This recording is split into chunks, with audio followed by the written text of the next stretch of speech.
Jean de Saint-Guilhem, inspecteur général de l'éducation, du sport et de la recherche. Et Federico Berrera, également inspecteur général. Pour une mission sur les métiers en tension dans l'industrie française.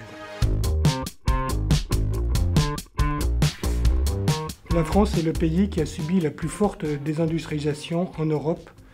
Depuis 40 ans, nous avons perdu la moitié de nos emplois industriels.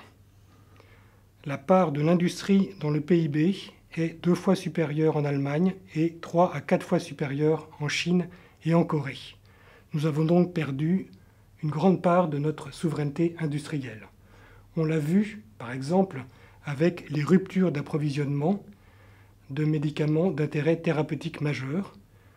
Depuis 2008, ces pertes d'approvisionnement ont été multipliées par 30. On l'a vu aussi dans l'industrie automobile avec les arrêts de chaînes de production dus au manque de puces électroniques. Nous devons donc réindustrialiser, et ce n'est pas simplement une affaire de souveraineté industrielle, mais aussi de souveraineté politique. Aujourd'hui, la Chine est en tête des recherches sur l'intelligence artificielle et sur la cybersécurité, par exemple.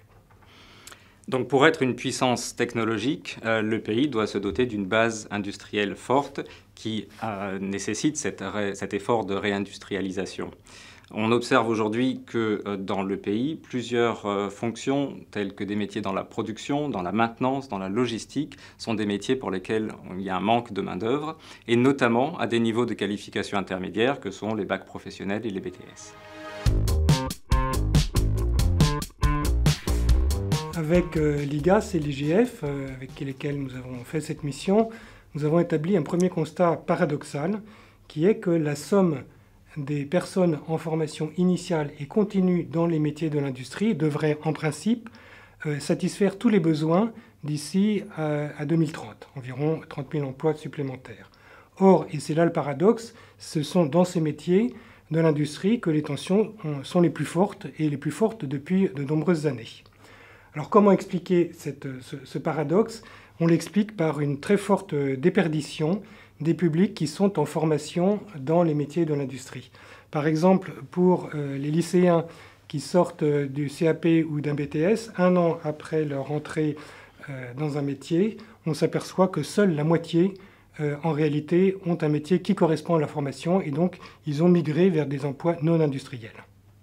Alors, l'apprentissage est une solution pour réduire cette déperdition. On a constaté effectivement des effectifs en apprentissage qui ont augmenté considérablement depuis 2018, mais la mission a observé que cette augmentation ne touche que marginalement les niveaux de qualification qui sont ceux attendus, les niveaux intermédiaires de qualification. Autre élément d'explication, nous constatons une image dégradée de l'industrie dans l'opinion publique, chez les enseignants, dans une large part de la société qui peine à attirer des jeunes dans les métiers industriels.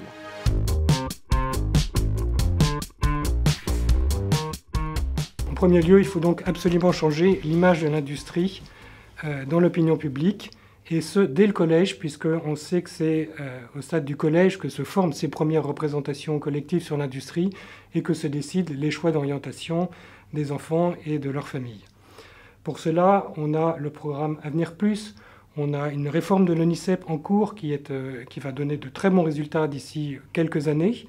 Il y a également les campagnes de communication menées par l'industrie, en premier lieu celle de l'OPCO2I, l'OPCO qui rassemble 22 branches industrielles, mais ce n'est pas suffisant. Et pour cela, la mission propose par exemple comme piste, mais une piste intéressante certainement, qui est d'agir sur les programmes STEAM. Alors STEAM, cela veut dire sciences, technologies, ingénierie et mathématiques, voire dès le primaire, pour habituer les enfants à se saisir manuellement des concepts et à développer un intérêt pour les sciences dures, les sciences physiques, les sciences mathématiques, et développer également une mixité d'approche sur ces sciences industrielles. Alors pour mettre en œuvre ces évolutions, un élément clé est la disponibilité d'enseignants, de formateurs dans des sections professionnelles.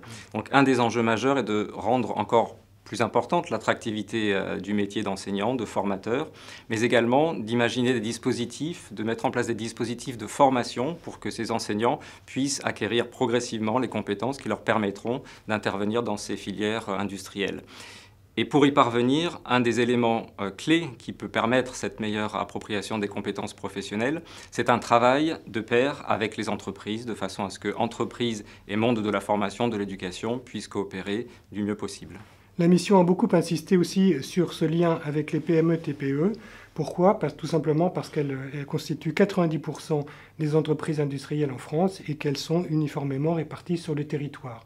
Le lien avec l'éducation nationale est donc très important et pour aider ces entreprises, il faut également absolument renforcer les dispositifs de préparation à l'emploi, de reconversion pour les salariés, de reconversion aussi éventuellement vers d'autres secteurs. Et la mission propose plusieurs pistes pour améliorer ces dispositifs. La France s'est engagée à hauteur de 54 milliards d'euros dans le cadre de France 2030.